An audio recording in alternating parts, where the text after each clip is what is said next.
हो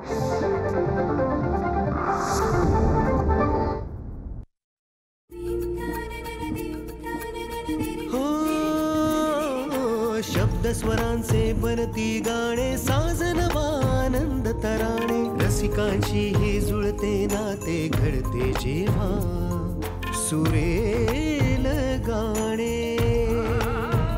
कसे हे घडते मनात येते, भेटू बोलू ऐकू तयांच्या गोष्टी गाण्यांच्या, गोष्टी गाण्यांच्या.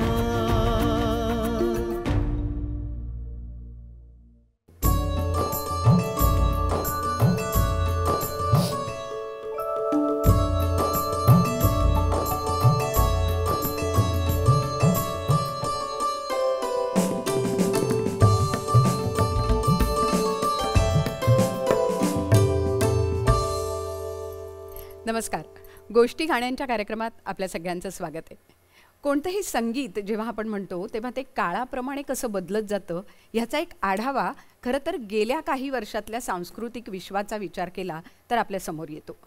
म्हणजे एका दृष्टीने काळ बदलत जातो तसं संगीतही बदलत जातं, पण भावना मात्र त्यामागची तीच असते. पण या बदलत्या काळाच्या संगीताचा धागा पकडून ज्या संगीतकारांनी आणि ज्या गीतकारांनी आजच्या काळाची गाणी दिली असे गीतकार आणि संगीतकार आज आपल्यासोबत आहेत. गीतकार मंदार चोळकर आपल्यासोबत आहे. मंदार नमस्कार, स्वागत आहे. आणि त्याचबरोबर संगीतकार रोहन गोखले आणि रोहन प्रधान अर्थात रोहन रोहन या नावाने ही संगीतकार जोडी प्रसिद्ध आहे. आपलंही स्वागत आहे. आपल्या या गोष्टी गाण्यांच्या मधनं खरं तर प्रत्येक गाण्याची गोष्ट आपण उलगडत असतो आणि कदाचित तुमचाही एक वेगळा प्रवास या गाण्यांच्या निमित्ताने आमच्यासमोर येतो आणि रसिकांसमोरही येतो. पण ही सगळी गाणी उलगडत असताना तुमच्या आठवणीतले जे किस्से आहेत, जे आठवणीचे क्षण आहेत, ते आज तुम्ही आमच्याबरोबर शेअर करावेत अशी मी तुम्हाला विनंती करते. अगदी सुरुवात करताना मला असं वाटतं रोहन रोहन तुमच्या व्हेंटिलेटर हा जो चित्रपट आहे आणि त्यातलं एकच छोटंसं गाणं म्हणजे बाबा पण गाजलं, पण यारे याने जे काही एक म्हणतात तसा एक तो माहोलही तयार केला, लोकांपर्यंतही ते गाणं उत्तम पोहोचलं आणि गणपती बाप्पाचं गाणं आहे. त्यामुळे मला असं वाटतं की कार्यक्रमाची सुरुवात आपण त्या गाण्याने जर केली आणि नंतर त्या गाण्याविषयी पण आम्हाला नक्की ऐकायचं आहे. सुरुवात करूया गाण्याने. नक्कीच नक्कीच.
गणपती बाप्पा वा, एक खरंच वातावरण निर्मिती होते. पण या वातावरण निर्मितीच्याही पलीकडे मला असं वाटतं की व्हेंटिलेटर हा चित्रपट आणि हे गाणं ज्या पार्श्वभूमीवर आहे, तर असं काही झालं का तुम्हाला की खरोखरच व्हेंटिलेटरवर असलेल्या माणसांनी तुमच्याकडे अशी काही प्रतिक्रिया दिली की ह्या तुमच्या गाण्याने आम्हाला एक दिलासा मिळाला? खरं तर व्हेंटिलेटर हा चित्रपट आमच्यासाठी खूपच स्पेशल चित्रपट आहे. करेक्ट. त्यातलं म्हणजे यारे या हे गाणं आम्ही नेहमी समजतो की एक बाप्पाने आम्हाला एक ब्लेसिंग दिली आहे, कारण एक असं गाणं करता येणं त्याच्यासाठी आणि त्याचं इतकं लोकप्रियता वाढणं किंवा लोकांना अर्थता वाटणं त्या गाण्याच्याबद्दल बरोबर. हे खूप मला वाटतं खूप कमेंडेबल आहे. आमच्यासाठी खूप मोठी गोष्ट आहे. आणि खरंच असे बरेच लोकांचे त्या दरम्यान आम्हाला मेसेजेस किंवा तेव्हा social media I don't think तेवढं जास्त ॲक्टिव्ह होतं, पण बरेच लोक येऊन भेटून सांगत होते की तुम्ही इतकं सुंदर केलेलं आहे आणि ते चित्रपटामध्ये पण इतकं करेक्ट ठिकाणी आणि इतकं छान ब्लेंड होतं आहे. तर रिव्ह्यूज तर खूप चांगले आले आणि त्यात बाबा पण आमचं गाणं आहे त्यामुळे ते जरा थोडंसं जास्त जवळ पण आहे मला. खरंय खरंय. पण मुळात हे गाणं कसं झालं? व्हेंटिलेटर पिक्चर तुमच्याकडे आला कसा आणि त्या गाण्याची निर्मिती होत असताना काही घडलं का? हो, म्हणजे व्हेंटिलेटर आम्हाला आला. रोहन मापुसकर आहेत ते पुन्हा एक आणखीन एक रोहन. हो. तर ते तो आणि रोहन खूप आधी मित्र होते एका चॅट ग्रुपवर. आणि मग त्यांनी जस्ट इतकंच सांगितलेलं की एक त्यांचे जे भाऊ आहेत, मोठे भाऊ राजेश मापुसकर, ज्यांनी आधी फरारी की सवारी केली होती आणि ते राजकुमार हिरानींसोबत खूप फिल्म्समध्ये असोसिएट डिरेक्टर होते. तर ते एक फिल्म करतात. त्या पॉईंटला फक्त इतकं सांगितलेलं की एक फादर सन रिलेशनशिपची स्टोरी आहे आणि मग त्यानंतर काहीच नाही सांगितलं. तर त्यांनी हे म्हटलं की बघा, असं जर काही एक गाणं आपल्याला करता आलं तर बाबांसाठी मुलगा गातोय असं. अच्छा, इतकंच होतं. म्हणजे त्या पॉइंटला ते कोणतं तरी एक जुनं हिंदी गाणं रिक्रिएट करायचा विचार करत होते. मग आम्ही म्हटलं की ठीक आहे, आम्ही काहीतरी प्रेझेंट करतो. आणि ज्या पॉइंटला बाबा हे आम्ही मग प्रेझेंट केलं, मग त्या पॉइंटला ते इतकं आवडलं की तुम्ही तर पूर्ण फिल्मच करतायत. मग ही सिच्युएशन आली, यारे सारे गजाननाला आळूया. आणि मग यारेची जर्नी अशी आहे की त्याला ना एक खूप डीपर मिनिंग आहे फिल्ममध्ये. कारण का फिल्ममध्ये असं आहे की ते गजानन काका आहेत ज्यांना व्हेंटिलेटरवर ठेवलंय आणि सगळी फॅमिली येते तिकडे. तर ते यारे सारे गजाननाला आळवूया, त्यामुळे ते फिल्मशी खूप रिलेटेड आहे खरं तर. आणि हे पर्सनल लाईफशी पण अनेकांच्या रिलेटेड. म्हणून मी म्हटलं तुला की म्हणजे खरोखर व्हेंटिलेटरवर असणाऱ्यांना एक शेवटी डॉक्टर म्हणतात ना की आता आमच्या हातात काही नाही, तुम्ही देवाची आराधना करा. तर हा पॉइंट अनेकांच्या आयुष्यात येतो. तिथे कदाचित हे गाणं अनेकांना आधार वाटला असेल. ऑफकोर्स. आणि तेच म्हणतो ना, म्हणजे ज्या पॉइंटला ह्या गाण्याचा व्हिडिओ रिलीज झाला, ऍक्च्युली ह्या गाण्याचा व्हिडिओ असा कोरिओग्राफ नाहीये, म्हणजे लिपसिंक नाहीये, मोठा ऍक्टर नाहीये त्याच्यामध्ये जो ते करतोय, गातोय. पिक्चराइजच सुंदर झालं. नॉर्मल चिंतामणीचा आगमनाचा व्हिडिओ आहे. पण त्या गाण्याची पॉवर आहे की ते इतके वर्ष, म्हणजे त्या काळी रील्स पण नव्हते, त्या काळी काहीच नव्हतं, पण अजूनही ते गाणं रिलेटेबल आहे, रिलेव्हंट आहे. हेच खूप मोठी गोष्ट. खरंय खरंय. आणि मग बाबाचं पुढे निर्मिती कशी झाली? म्हणजे जसा रोहनने उल्लेख केला की बाबा आधी आलं आणि त्याच्यानंतर बाबा हे गाणं आहे ज्यामुळे आम्हाला हा सिनेमा मिळाला. म्हणजे त्यांनी जेव्हा सांगितलं, जसं रोहन म्हणाला की त्याने सांगितलं आम्हाला की एक गाणं वडिलांच्या आणि मुलाच्या ह्याच्यावरती हवं आहे त्यांना. तर आणि आम्ही इतकं इन्स्टंटली बनवलेलं गाणं आहे बाबा हे. म्हणजे अगदी मला वाटतं एका दिवसात झालं असेल कदाचित ते. बरं. आणि त्याची जी पहिली लाईन पण आहे, बाबा थांबणार आहे तू, ही जी लाईन आहे ही पण आम्हाला आधीच आली होती त्यात. तर ते ऐकल्यानंतर आहे ना, म्हणजे I don't think I am exaggerating हे, पण बरेचसे ॲक्टर्स ज्यांना नरेशन होत होतं त्यावेळेला चित्रपटाचं, ते रडत होते ढसाढसा. म्हणजे अगदी खाली बसून वगैरे रडत होते लोक. तर राजेश सर प्रत्येक नरेशनला हे गाणं प्ले करायचे त्या सिच्युएशनला. अच्छा. आणि मग त्यानंतर जे इमोशन यायचं लोकांमध्ये पण ते खूप ग्रेट होतं. म्हणजे विटनेस करणं, बघणं हे सगळं. आणि बाबाची जर्नी ॲक्च्युली आम्हाला पण खूप जास्त जवळ आहे. मला तर खूपच जास्त जवळ आहे, कारण त्याच दरम्यान माझे वडील पण एक्सपायर पण झाले होते. आणि तर त्यामुळे ते खूप जास्त कनेक्ट आहे त्या गाण्यामध्ये मला. खरं. पण एक आहे की आईवर गाणी किंवा कविता, म्हणजे आता मंदार सांगू शकेल की कवींनी आईवर खूप गाणी लिहिली आहेत, पण बाबांवर गाणं लिहिणारे खूप कमी अशी गाणी झाली आहेत किंवा कविता सुद्धा झाल्या आहेत फॉर दॅट मॅटर. त्यामुळे हे गाणं खूप महत्वाचं आहे. म्हणून ते युनिक पण आहे गाणं. आपल्याकडे जनरली बाबांना थोडंसं अंडररेट केलं जातं की बाबा, कारण ते घरी नसतात, बाहेर काम करत असतात, कमी वेळ देऊ शकतात घरामध्ये.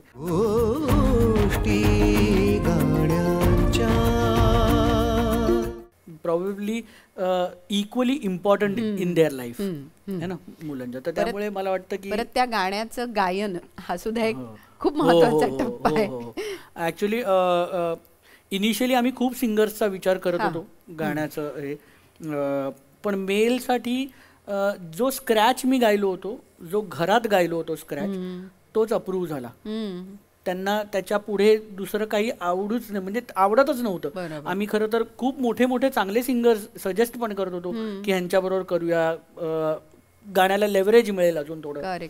पण प्रॉब्ली ती अर्थता जी माझ्या आवाजातून त्यांना मिळाली होती ती त्यांना दुसऱ्या काहीच नको होतं, त्यामुळे ते माझ्या आवाजात. पण ह्यात एक चांगली गोष्ट खूप आम्हाला छान सुचली ॲक्च्युली. राजेश सर आणि आम्ही लंचला बसलो होतो आणि त्या दरम्यान आम्हाला लंच करताना सुचलं की एक फिमेल पर्स्पेक्टिव्ह आला तर ह्याच्यामध्ये तर किती छान वाटेल. आणि आपल्या सगळ्यांनाच माहिती आहे की प्रियंका आणि तिच्या वडिलांचं रिलेशन तर म्हणजे अमेझिंग आहेच. तर मग आम्ही तो विचार काढला. मग रोहन म्हणाला आपण खरंच असं करायला हवं. मग इमिडिएटली गाणं पाठवलं आणि ते लगेच तिने म्हटलं की मी गाते. म्हणजे असा सेकंड थॉट पण नव्हता की मी विचार करते, because she was not here. ती US मध्येच होती, इथे नव्हती. तर त्यामुळे इमिजिएटली तयार झाली आणि मग त्यानंतर आम्ही ते ज्या व्हॉइसमध्ये रेकॉर्ड केलं आणि ते आमच्या सगळ्यांसमोर आलं, त्यामुळे ते खूप महत्वाचं. आणि वेळ पण खूप दिला तिने ऍक्च्युली या गाण्याला. म्हणजे आम्ही झूमवर साधारण 7-8 तास डब करतो. खरं तर 1-1.5 तासाचाच वेळ होता, तिची शूट होती. पण ती एवढी डेडिकेटेड आहे आणि त्या गाण्यासाठी इतकं प्रेम होतं की 7-8 तास तिने देऊन प्रत्येक शब्दाला बारीक लक्ष देऊन त्याचा उच्चार बरोबर होतोय की नाही ह्याचा विचार करून गायली ती. आणि मला वाटतं मराठीत तिने गायलेलं किंवा एकंदरीतच तिने गायलेलं पहिलंच एकच गाणं. कारण प्रियांका चोप्रा म्हणजे आपल्याला फक्त अभिनेत्री म्हणून माहितीये, पण तुमच्या संगीताला तिचा स्वर लाभावा हा सुद्धा एक महत्वाचा मला वाटतं टप्पा आहे. एक बकेट लिस्टला टिक होते. मग ऐकायला आवडेल आज मला थोडीशी बाबाची.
दैव होता तू, देव होता तू, खेळण्यातला माझा खेळ होता तू, शाणा होतो मी, वेडा होता तू, माझ्यासाठी कारे सारं खर्च केलं तू, आज तू फेडू दे पांग हे मला, जगण्या रे मला अजूनही तूच हवा,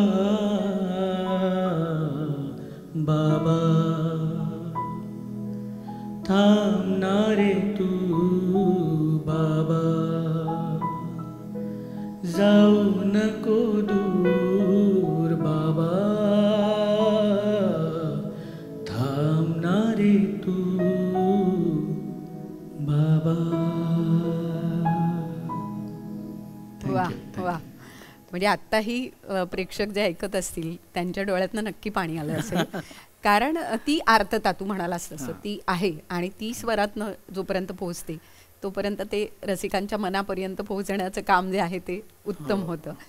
मंदार, जसं प्रियांकाने हे गाणं गावं, तो म्हणाला तसं बकेट लिस्टमधलं एक टिकमार्क झालं, तसं तुझ्या बाबतीत शंकर महादेवांनी गाणं गाणं आणि कट्यारसारखा चित्रपट मिळणं हा पुन्हा एक माइलस्टोन होता. काय सांगशील त्याबद्दल? आपण स्वप्न खूप बघितलेली असतात. काही स्वप्न आपली पूर्ण होतात, काही होत नाहीत. पण काही आपण न बघितलेली स्वप्न पूर्ण होतात. म्हणजे जसं मला नेहमी वाटायचं, जसं आपण काम करायला लागलो तसं वाटलं होतं की शंकरभाईंनी कधीतरी आपल्यासाठी गावं, म्हणजे आपलं एखादं गाणं शंकरभाईंच्या आवाजात रेकॉर्ड व्हावं. पण मी कधी असं इमॅजिन केलं नव्हतं की शंकरभाईचं संगीत असेल आणि मी माझे शब्द असतील. म्हणजे हे स्वप्न मी बघितलेलंच नव्हतं घरी. सो कट्यार आणि मितवा, खरं तर मितवाची प्रोसेस आधी सुरू झाली होती. बरोबर. तर त्याच्या सगळ्या त्या कालावधीत अगेन म्हणजे कामाचा प्रकार किंवा कामाची शैली त्यांची उत्तमच आहे, म्हणजे सगळेच आपण जाणतो. पण त्यांचं संगीत असणं, त्यांचं गाणं असणं, म्हणजे त्यांनी गायलेलं असणं, आणि शिवाय त्यांचा सहवास जो काही कट्यारच्यामुळे आम्ही भोरला पण गेलो होतो 1-2 दिवस शूट, कारण ते शूट पण करत होते ना, ते काम पण करत होते चित्रपटात. त्यामुळे आपण कसं बाबा की एक असतो त्या चित्रपटात, मग आपलं काम झालं, गाण्याचं काम झालं की आपण अलूफ होतो, मग पोस्ट प्रोडक्शन त्यांचं चालू असतं. पण शंकरजी काम करायचं असल्यामुळे ते म्हणजे मध्येच गायला लागायचे, मध्येच ब्रेक असेल तर मग काही म्हणजे अरुणी किरणी गातील किंवा तेजोनिधी गातील. सो तो एक गंमत होती सगळी ओव्हरऑल. आणि मी नेहमीच असं म्हणतो की म्हणजे आता रोहन काय किंवा मी म्हणजे जवळपास 125 संगीतकारांबरोबर मी काम केलेलं आहे. सो मला ना नेहमी ना प्रत्येकाकडनं शिकायला, आपण शिकण्यासारखं खूप असतं. भले आपण संगीतात काम करत असू दे किंवा नसू दे, पण आपल्याला एक कान हवा असतो जो गाणं लिहिताना नेहमी एक मीटर म्हणून आपल्याला गरजेचं असतो असं मला वाटतं, लिहिणाऱ्याला, प्रत्येकाला, गाणं लिहिणाऱ्याला. सो त्यांच्याकडनं शिकायला खूप मिळालं. आणि जसं तुम्ही म्हणालात की एक वेगळा अनुभव आहे, म्हणजे कम्प्लीट वेगळा अनुभव आहे. बरं, हिंदीतलं त्यांचं म्हणजे मी बघितलं ना, स्टुडिओत एके ठिकाणी ते सुरत पियाकीचं काहीतरी करत होते, मध्येच मेजर जाके आता हो असं म्हणून बाजूच्या स्टुडिओत जायचे त्यांच्याच, आणि तिथे लोचा उल्फत चं काहीतरी करून याचे पार्ट. म्हणजे हे इतकं अर्थात आपणही करतो, पण ते खूप असं अरे असा ऑज होऊन असतो ना एक आपला. सो आणि all credit goes to Subodh, rather Vaibhav Chinchalkar जो मित्र आहे आमचा, त्याने कट्यारसाठी आम्हाला म्हणजे हे करू शकतात असं त्याला विश्वास वाटणं आणि त्याने आम्हाला निवडणं. बरोबर. त्या गीतलेखन. पण मंदार, तुझे शब्दही अप्रतिम आहेत. म्हणजे मनमंदिराचे शब्द हे अनेकांना प्रेरणा देणारे शब्द आहेत आणि अनेकांची ती एक जर्नी दाखवणारे असे शब्द आहेत. पुन्हा एकदा वडील आणि मुलांचं पण एक वेगळं नातं ह्याच्यातही आहे, कारण शंकरजी आणि त्यांच्या मुलांनी ते गाणं गायलंय. त्यामुळे त्याची निर्मिती हा एक खरंच अनोखा क्षण आहे.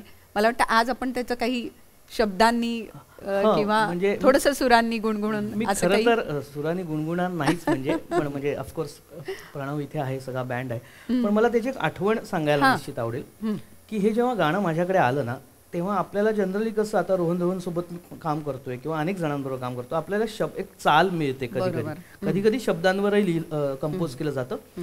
पण मला असं वाटलं की चाल मिळेल आपल्याला, ला ला ला डा डा, किंवा कधी फ्लूट असतं तिथे शब्द असतं आणि पियानो असतो तिथे म्युझिक असतं.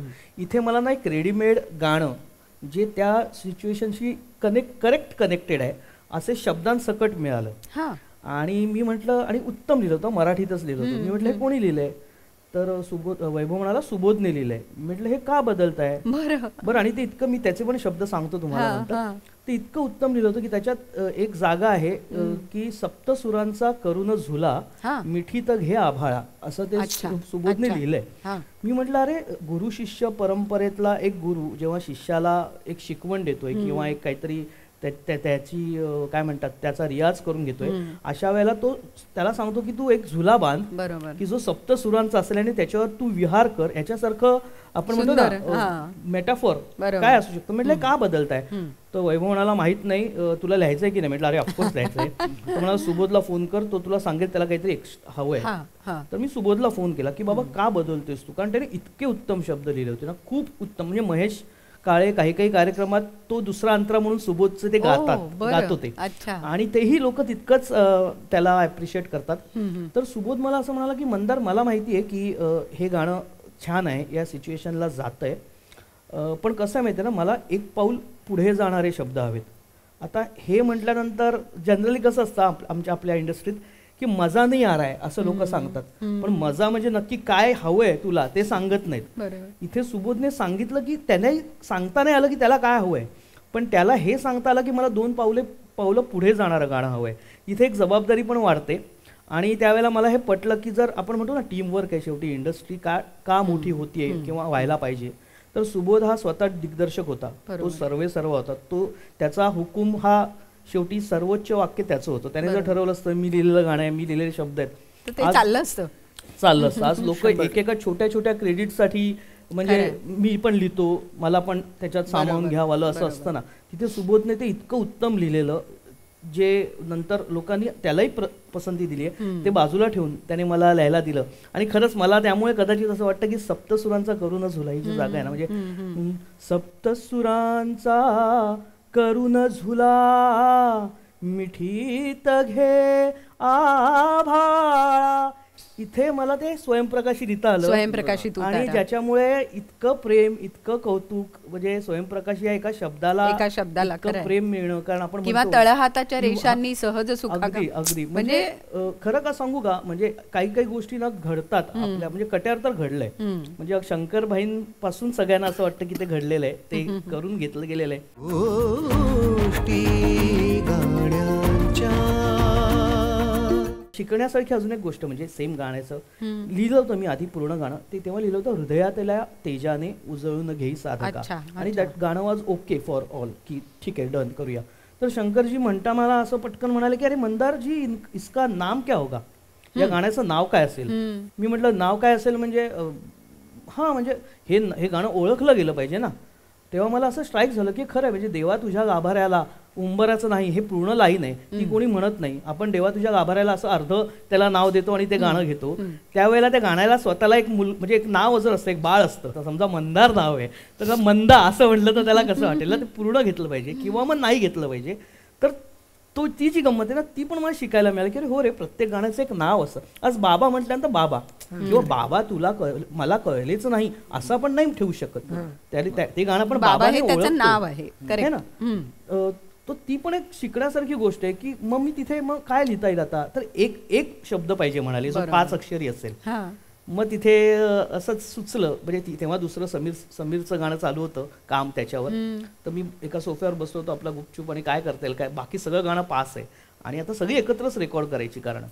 तर मनमंदिरात सुचला शब्द तिथे मला, आणि विच इज नॉट न्यू, पण तो बऱ्याच कालावधीनंतर हा शब्द आला आणि मला खूप समाधान वाटतं म्हणजे त्या गाण्यात. म्हणजे मी गाऊ तर शकतच नाही, म्हणजे आता मग ती कविता आम्हाला ऐकायला नक्की आवडेल. म्हणजे तळहाताच्या रेषांनी सहज सुखा का भोगी कोणी, तळहाताच्या रेषांनी सहज सुखा का भोगी कुणी, स्वयंप्रकाशी तू तारा चैतन्याचा गाभारा, भर पंखातून स्वप्न उद्याचे, क्या बात आहे, भर पंखातून स्वप्न उद्याचे, झेप घेरे पाखरा, उजळून घेई साधका, मन मंदिरा तेजाने उजळून घेई साधका. वा. संवेदना संवादे सहवेदना जपताना, मन मंदिरा तेजाने उजळून घेई साधका. आता खरं सांगू का, आपण म्हणतो की कौतुक करतो की किती सुंदर शब्द आहेत, पण ना कुठे ना कुठेतरी ऐकलेलं, आपल्यावर जे संस्कार झालेले असतात, आपण रेडिओ ऐकत असतो, आपण इतर काही दुसऱ्या कवींची कविता किंवा काही वाचन करत असतो. आता वैष्णव जन तो तेणे कहिये पीड पराई जाणे रे, संवेदना संवादे सहवेदना जपताना. तुमचं माझं दुःख एक असेल तर मला तुमचं दुःख कळणार, त्याशिवाय मला नाहीच कळणार. किंवा तुमचं तळहाताच्या रेषेने, ते गालिब साहेबांचा एक काही शेर आहे ना, किस्मत तो उनकी भी होती है जिनके हात नाही होते. म्हणजे फार काही आपण रॉकेट सायन्स करत नसतो. म्हणजे आपण जे काम करतो, आता अर्थात संगीत सुद्धा आपण जेव्हा करतो तेव्हा ते 12 सूर आहेत, त्याच्यात आपण क्रिएट काय करतो हे कौतुक आहे. बरोबर. कोणीतरी कुठेतरी ते फिरतच असतं सगळं, ते आपण फक्त घ्यायचं असतं आणि आपल्याला येतं, आपण मीडियम असतो फक्त लोकांपर्यंत पोहोचायचं. त्यामुळे मला खूप चिडचिड झाली होती. मी म्हटलं अरे तुम्हाला 3 गाणी आहेत, मला 5 ओळींचं गाणं आहे, त्याला काय अर्थ आहे. तर तेव्हा मला समीर असं म्हणाला, म्हणजे समीर सामंत असं म्हणाला, अरे तुझं गाणं 2दा येतं. बरं, ते शंकरभाई तर गातातच आणि रियाज म्हणून पुन्हा कसं गावं म्हणून शिवम पण गातो. पुन्हा त्यात गंमत अशी आहे की त्या 5 ओळींनी जे काही केलंय ना बरोबर. त्याने ते सगळं म्हणजे त्या कथा आहे म्हणजे जसं आणि सूर्य नंतर निरागस त्याला जोडलेला तराणा. तराणा अगदी म्हणजे मला तर म्हणजे मी तर प्लीज रिक्वेस्ट करेन जर ते तुम्हाला वाजवता आलं ते नी नी नी सा सा सा जर तराणा. शक्य असेल तर ते आपण घेऊ.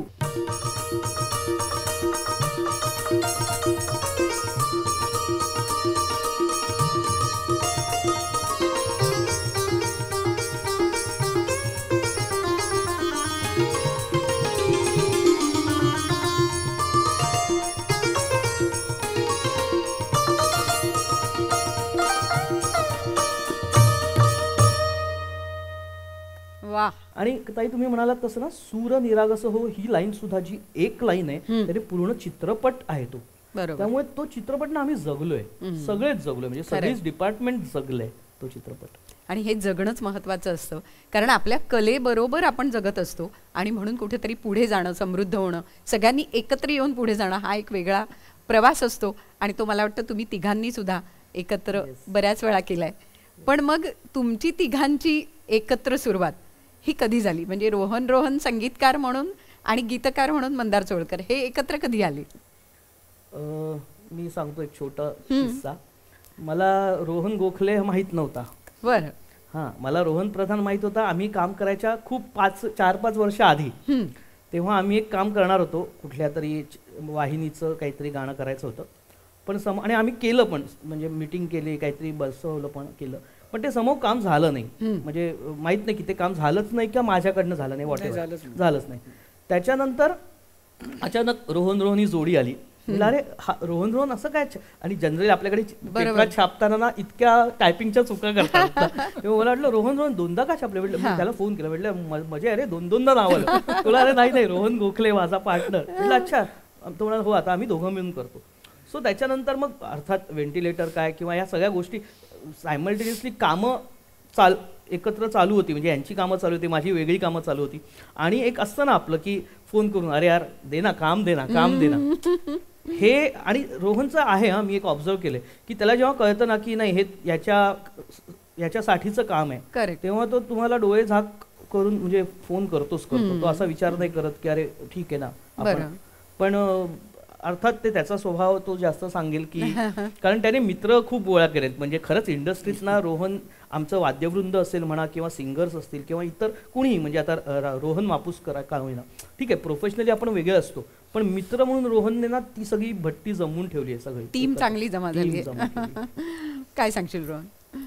मला वाटतं तेच कामाला येतं आपल्या आयुष्यात. अगदी खरं आहे. जर तुमच्या आजूबाजूला चांगली लोक असतील ना तर तुमचं सगळं काम हे छानच वाटतं. माणसांची श्रीमंती हवी 100%. कारण बऱ्याच वेळेला ना असं होतं की आपण प्रत्येक काम आपण 100% नाही देऊ शकत. आपण कितीही प्रयत्न करू दे प्रत्येक काम हे आपलं सुपरहिट नसतंच. बरोबर. आपला प्रयत्न सुपरहिट असायला हवा आणि त्या सुपरहिट प्रयत्नाच्यासाठी आपल्या बरोबर जी लोक आहेत ना ही तितकीच ताकदीची असायला पाहिजे आणि त्यांना आपली वेवलेंथ समजली पाहिजे. मला वाटतं ते मैत्रीनेच होऊ शकतं कारण मैत्री ही एक अशी गोष्ट आहे ना जी आपण चूज करतो. नातेवाईक आपण चूज नाही करत. खरंय. रिलेटिव्ह तर आपल्याला दिलेले आहेत देवाने पण मैत्री ही एकच गोष्ट अशी आहे जी आपण आपल्या मनाने चूज करतो. खरंय. ती वेवलेंथ जोडून पुढे जाणं आहे ना आय थिंक त्याच्यापेक्षा चांगलं ब्लेसिंग काहीच नाही. बरोबर. आणि नेहमी तोच प्रयत्न करतो म्हणून प्रॉब्लेम. आणि ही सुरुवात म्हणजे तुमच्या तिघांची जोडी एकत्र आली ती बकेट लिस्टमुळे. हो चित्रपटाच्या बाबतीत टेलिव्हिजन सिरीज केल्या होत्या बरोबर पण फिल्मसाठी बकेट लिस्टला तुम्ही एकत्र आला. करेक्ट.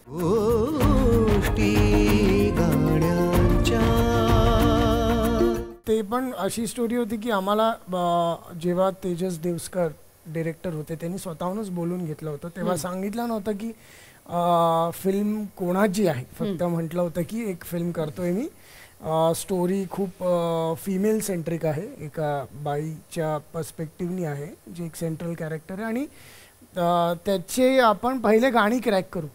अच्छा. आणि तेव्हा काम कोण करणार वगैरे नाही काहीच नाही म्हणजे त्याला पण कारण का आम्ही पहिल्यांदा काम करत होतो त्याला पण बघायचं होतं की आम्ही काय डिलिव्हर करतो आणि ज्या पॉइंटला आम्ही पहिली 2 गाणी त्यांनी फक्त सिच्युएशन सांगितली त्या सिच्युएशनवर मग आम्ही मंदारला इन केलं. मग म्हणजे उलटा गेलो आम्ही. जे लास्टचं गाणं आहे म्हणजे होऊन जाऊ दे एक गाणं होतं ते जे कल्मिनेशनचं एक त्याला सॉन्ग पाहिजे होतं ते जेव्हा क्रॅक केलं मंदार सोबत बसून, मग रोमॅन्टिक जे मधलं येतं ते केलं. मग त्या पॉइंटला त्यांनी जस्ट असं म्हटलं की तुम्हाला माहिती आहे का की कोण आहे, तर माधुरी दीक्षित आहे. तर अगेन म्हणजे जसं म्हणा हो अशा खूप युनिक बकेट लिस्ट आम्ही टिक केलेल्या आहेत अशा.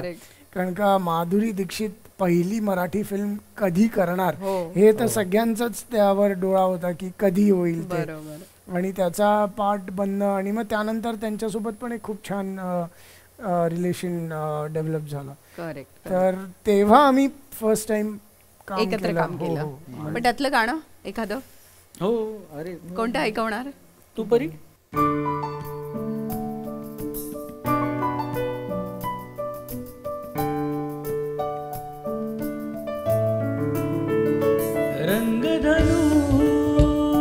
छेडणारी मनमंजिरी मोहिनी तू परी, स्वप्नांनी रंगणारी साजिरी गोजिरी तू परी. होते तुझी आहे तुझी मी उमलून येताना अन बहरून येताना, कळला मला कळला तुला प्रेमाचा अर्थ खरा नात्याचा अर्थ खरा. रंगधनू छेडणारी मनमंजिरी मोहिनी तू परी, स्वप्नांनी रंगणारी साजिरी गोजिरी तू परी. वा, म्हणजे खरंच माधुरी दीक्षित दिसली बरं का आम्हाला. पण हे सगळं करत असताना म्हणजे प्रत्येक टप्पा जेव्हा आपण पुढे पुढे जातो तेव्हा कदाचित आपण अधिक समृद्ध होतो का, असा अनुभव तुम्हाला तिघांना आला का? म्हणजे नंतर ठाकरे चित्रपट झाला किंवा विजेता झाला, तिथेही तुम्ही तिघांनी एकत्र काम केलं, तर त्यावेळेचा तो अनुभव कसा होता? म्हणजे अधिक समृद्ध होणं असतं, अधिक एकमेकांना ओळखायला लागता आणि अधिक उत्तम काम होतं, असंही होतं? तिन्ही गोष्टी. म्हणजे ह्याच्यातला सगळ्यात मोठा पॉइंट हा आहे व्हर्सेटॅलिटी. म्हणजे आम्ही दोघं आणि मंदार म्हणजे का आम्ही एकत्र काम करतो, कारण का आम्हा दोघांना पहिले तर व्हर्सेटॅलिटी खूप आवडते. म्हणजे आम्ही हे बिलीव्ह करतो की जेव्हा तुम्ही एक म्युझिक डिरेक्टर संगीतकार बनतात फिल्मसाठी, तेव्हा तुमच्यामध्ये व्हर्सेटॅलिटी हा सगळ्यात मोठा फॅक्टर असला पाहिजे.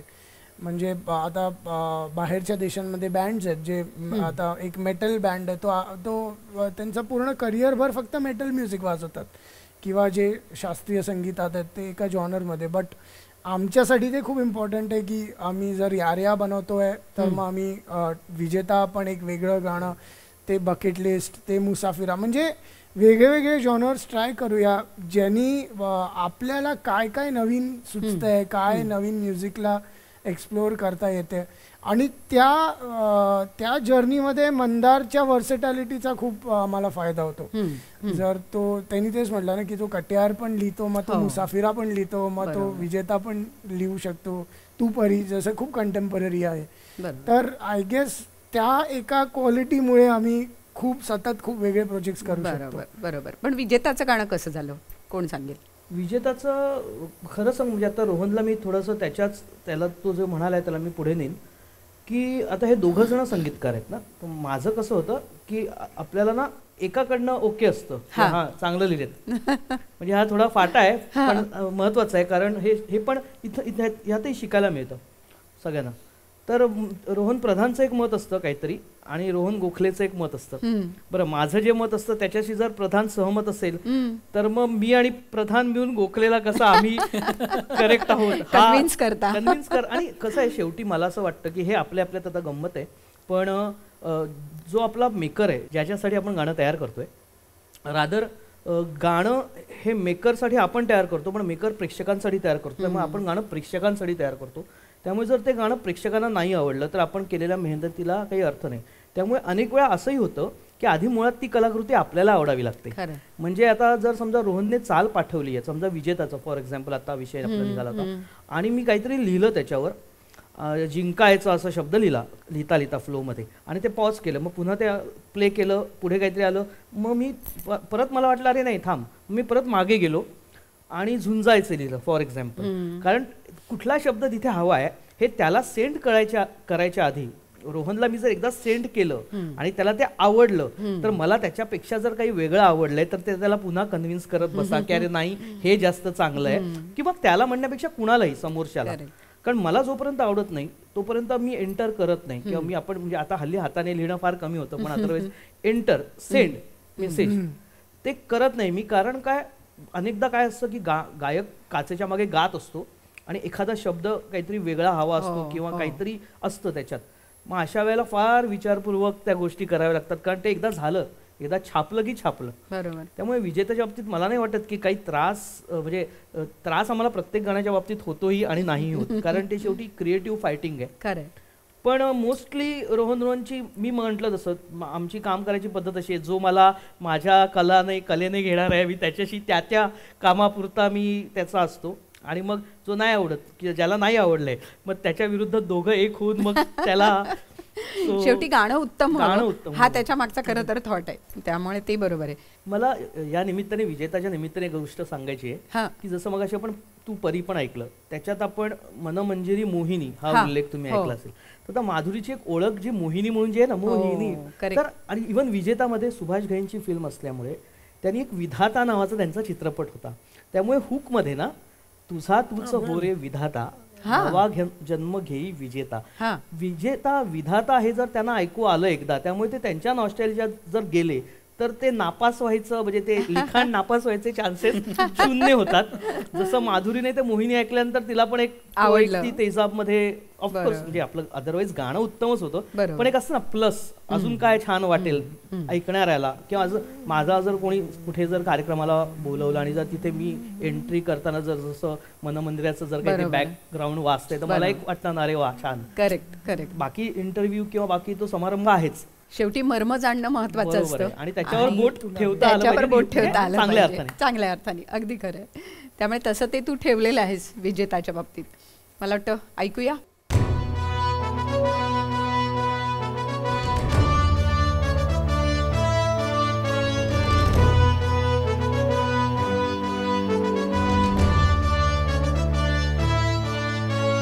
हार जीत ही लपंडावरे, चित्त राहू दे मनी झुंजायची पुन्हा अडवतील ही लाख वादळे, सिद्ध होऊन तुला उजळायचे पुन्हा तुझा तूच हो रे विधाता, नवा जन्म घेई विजेता, कुणावे तुला रे यशाची दिशा, सुगारून दे साऱ्या चिंता, तुझा तूच हो रे विधाता, नवा जन्म घेई विजेता.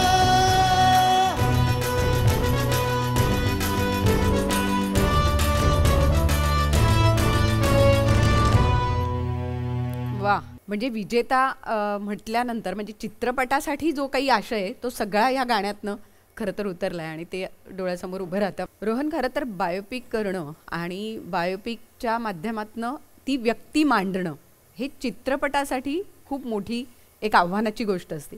तसंच मला असं वाटतं गाण्यातही आहे. म्हणजे जेव्हा डॉक्टर काशीनाथ घाणेकर हे नाव लोकांसमोर येतं, अर्थात ते नुसतं येत नाही आणि डॉक्टर काशीनाथ घाणेकर असंच येतं, आणि तो लाल्या आणि ते लाल्याचं गाणं हे पुन्हा एक खूप मोठं आव्हान होतं मला वाटतं. हो, म्हणजे 2018चा हा काळ आहे आणि 2018मध्ये आम्ही बायोपिक्सच केल्यात असं आम्हाला वाटतं. म्हणजे आम्ही सुरुवात संजूनी केली होती, संजय दत्तची बायोपिक, आणि मग त्यानंतर ठाकरे, मग त्यानंतर काशीनाथ घाणेकर. तर 2018 आम्ही फक्त बायोपिक्स. तर पण तेच आहे ना, इतके वेगवेगळे पर्सनॅलिटीज आहेत ह्या सगळ्या. आणि इवन डॉक्टर काशीनाथ घाणेकर ही जेव्हा फिल्म आम्हाला आली होती कलर्स म्हणून, म्हणजे निखिल साने सरांकडून, तर त्याचा पण एक वेगळाच एक काय म्हणतो ना फ्लॅम्बॉयन्स आपण हा मराठीमध्ये तसा कमी बघतो, पण त्या कॅरेक्टरचा आणि त्या पर्सनॅलिटीचा तो फ्लॅम्बॉयन्स होता. आणि त्या गाण्यामध्ये पण त्यांच्या ज्या मेन लाईन्स आहेत म्हणजे एक कडक हे खूप ते त्या टायमाला खूप फेमस झालं होतं असं आम्हाला जेव्हा सगळं ते नरेशन दिलं तेव्हा सांगितलं. आणि मग त्या छोट्या छोट्या गोष्टी त्या गाण्यामध्ये सुबोधनी मध्ये मध्ये डायलॉग्स पण म्हटलेत. तर ते गाणं मोर ऑफ एक म्हणतो ना आपण एक जर मी गाणं त्या फिल्ममधून बाहेर काढून जर मला 1-2 मिनटं काशीनाथ घाणेकर बद्दल काहीतरी बघायचं असेल तर त्या गाण्यामध्ये पण एक फुल सार येते. बरोबर. आणि लोकांनी डोक्यावर घेतलंय ना त्या कलावंताला, त्यामुळे तुमचं चॅलेंज हे होतं की त्याच पद्धतीने ते लोकांसमोर आलं पाहिजे. हा, आणि एक ते कमर्शियल पण असायला पाहिजे. करेक्ट. म्हणजे आम्ही नेहमी हाच प्रयत्न करतो की गाणी सोपी असावी, कमर्शियल असावी, कारण शेवटी ते एंटरटेनमेंट आहे.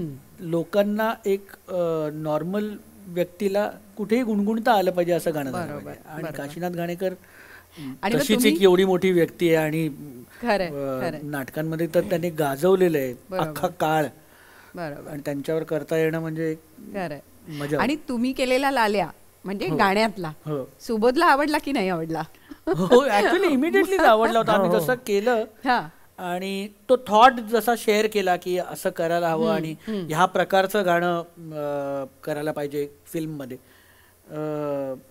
इमिजिएटली पूर्ण टीमला म्हणजे निखिल सर असू देत किंवा सुबोध असू देत ह्यांना सगळ्यांनाच इमिजिएटली आवडलं होतं खरं तर ते.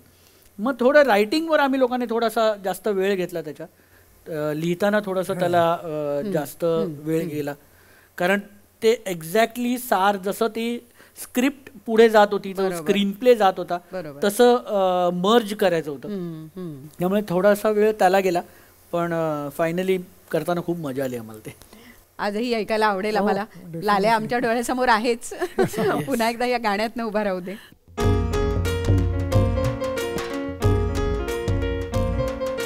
तुझ्या माझ्या दिलातला आला रे लाल्या बेफिकरा, सोडून साऱ्या परंपरा, आला रे लाल्या बेफिकरा.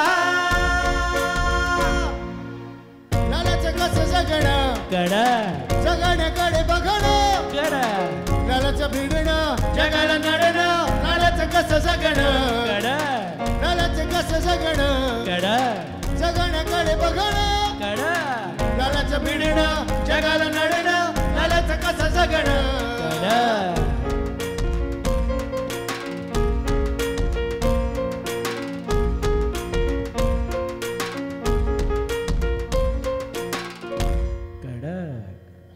वा. म्हणजे हा शेवटचा कडक लई भारी होता असं म्हणायला हरकत नाही, कारण तो त्या पिक्चरचाच किंबहुना त्या कॅरेक्टरचा त्या व्यक्तिमत्वाचाच एक तो भाग, त्यांची आयडेंटिटी बनून गेला. आणि त्यामुळे तो गाण्यात आल्यामुळे म्हणजे ते तुम्ही छान गुंफलंय आणि त्यामुळे ते अधिक उठून आलं असं म्हणायला हरकत नाही.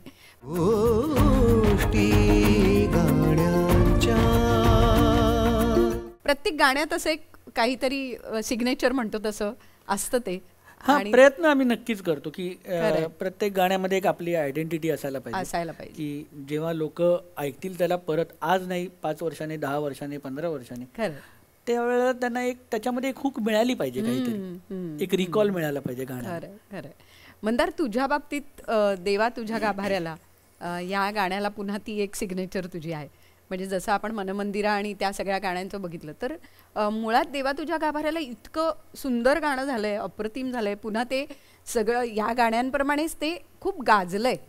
तर ते गाणं कसं आलं किंवा त्या गाण्याची काही गोष्ट काय आहे? त्या गाण्याच्या मागे नक्कीच खूप गोष्टी आहेत, पण मी एक त्यातली गोष्ट सांगतो जी त्या गाण्याच्या प्रक्रियेमध्ये निर्माण होताना घडलेली होती.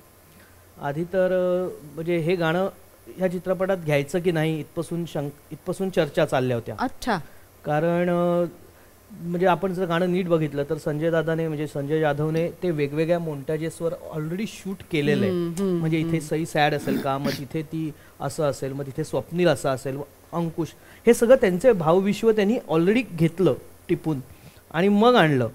कारण ते खूप आमच्याकडे वेळ कमी. आधी आम्ही एक गाणं केलं होतं, म्हणजे आधी एकांनी मुखडा लिहिला होता, पण समाहू त्या कवीला पुढे बिझी असल्यामुळे किंवा काही ते पुढे लिहिता नाही आलं. तर मला अमित राजने असं तेव्हा विचारलं होतं.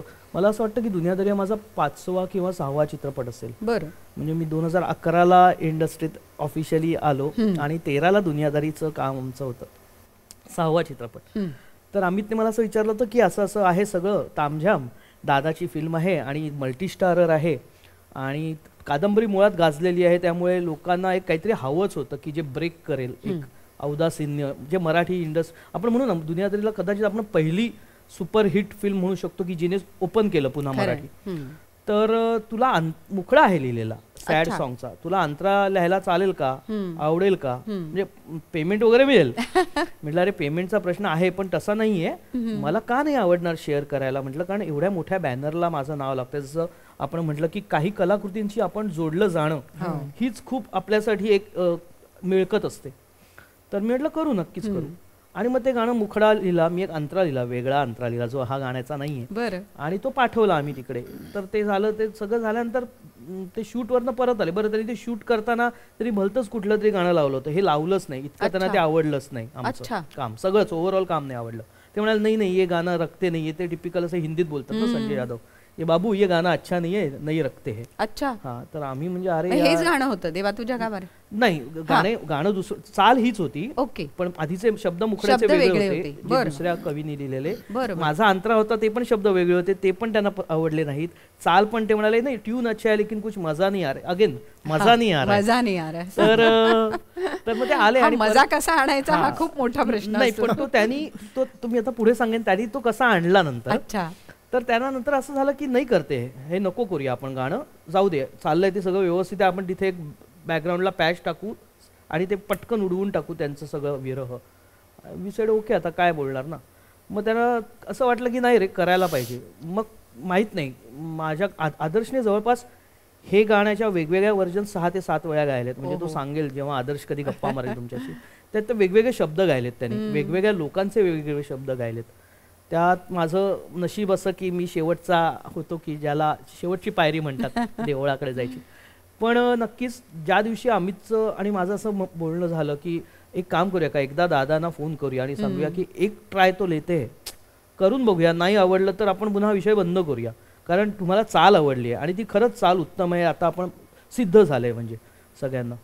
तर ते म्हणाले ठीक आहे, मी दुपारी येतो 3 वाजता और सामने बैठ के खत्म करेंगे, अगर होता है तो ठीक है, नाही तो फिर दुसऱ्या चित्रपटासाठी बोलू, इथे काही बोलायचं नाही आता. आम्ही म्हटलं ओके. दादा 2:30-3 वाजता आले अमितच्या रूमवर, म्हणजे त्याच्या सेटअपवर, आणि मग आम्ही बसलो. 6 वाजले 7 वाजले संध्याकाळचे, काही क्रॅक होईना. दादा म्हणाले चलो भाई लोक थँक्यू सो मच मी निकलत आहे. आणि अमित म्हणाला की अजून अर्धा तास बसा, आपण जरा पुन्हा हे करूया. आम्ही जरा खाली टपरीवर चहा वगैरे पिऊन आलो, जरा ताजे तवाने होऊन आलो. आणि मग एक ड्राफ्ट त्यांना केला, ते तोपर्यंत वरतीच बसले होते त्यांचं काहीतरी काम करत. आम्ही जरा खाली डिस्कस करू आणि एक ड्राफ्ट त्यांना ऐकवला. तेवढ्या इंटरेस्टिंग हो रहा है, मैं रुकता हूँ. त्याने कोणाला तरी फोन केला, मैं नहीं आ रहा, जिधर आ रहा है उधर मैं थोड़ा काम में. म्हणजे आधी ते आम्हाला सांगत होते मेरे को बहुत अर्जंट काम है, तुम लोग कुछ, मी जातो वगैरे. आणि नंतर त्यांना कळलं की इथे काहीतरी घडतंय आणि आता जे खरंच युजफुल आहे. मग त्यांनी त्या समोरच्या व्यक्तीला सांगितलं की नाही मी थांबतोय. आणि कट टू दुपारी 2:30 म्हणजे 3 वाजल्यापासून म्हणून आपण मधले ते 3-4 तास गेले वाया म्हणजे आमच्यामुळे. पण जो संध्याकाळी 7 नंतर जो एक समा बांधला गेला आणि ते एक एक एक उलगडत गेलं, चांगलं आहे पुढे जाऊया, चांगलं आहे पुढे, गाऊन बघत होता. अमितचा एक असिस्टंट होता, तो गिटार प्ले करत होता, म्हणजे त्याला सपोर्ट. आणि मग दादा खुद अपने स्टाईल से गा के देख रहे थे वगैरे सगळं. आणि असं करता करता पहाटेचे 2 वाजले आणि गाणं लॉक झालं. ओके. आणि दॅट गाणं आवाज आरपार काळजात का दिलास घाव तू, दगडाच्या काळजाचा दगडाचा देव तू. हे सगळं झालं, टाळ्या वाजवल्या आम्ही, कॉफी वगैरे प्यायली 3 वाजता पहाटे.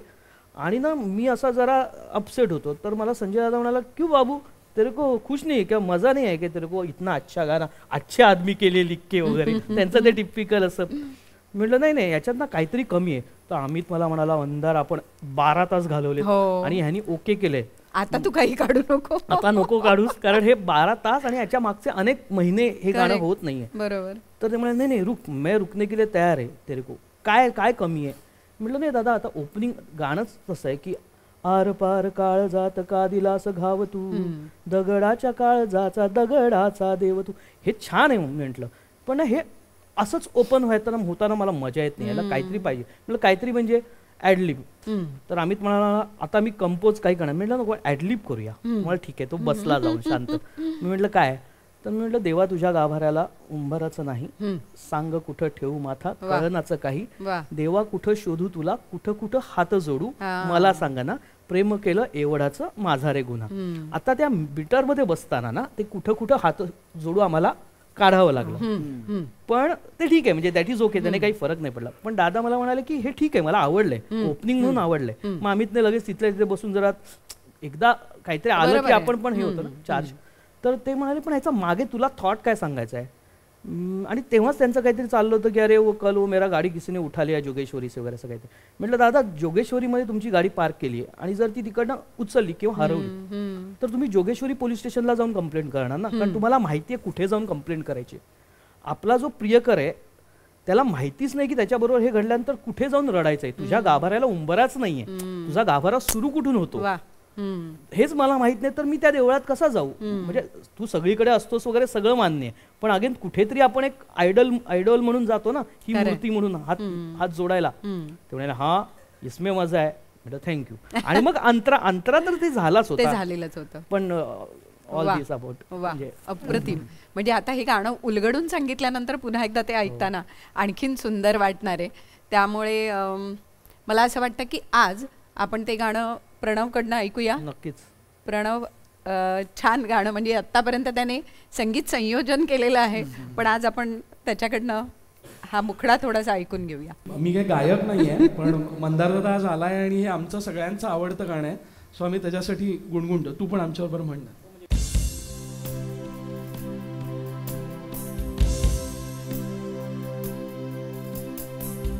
देवा तुझ्या गाभाऱ्याला उंबराच नाही, सांग कुठं ठेवू माथा कळनाच काही, देवा कुठं शोधू तुला मला सांग ना,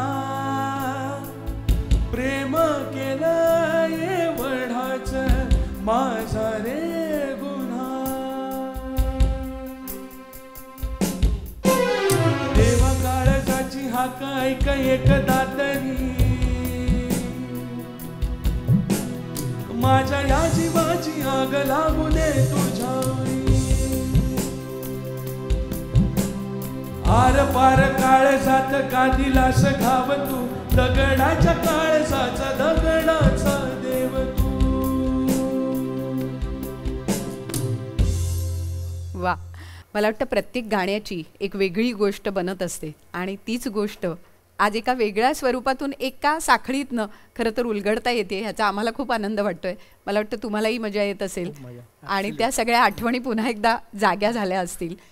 आज संगीतकार रोहन आणि मंदार चोळकर या दोघांबरोबरच मी म्हणते, कारण रोहन दोघं जरी असले तरी सुद्धा संगीतकार म्हणून एक व्यक्तिमत्व आहे असं म्हणायला हरकत नाही, कारण त्यांच्या संगीताची जादू आपल्या लक्षात आलीच असेल.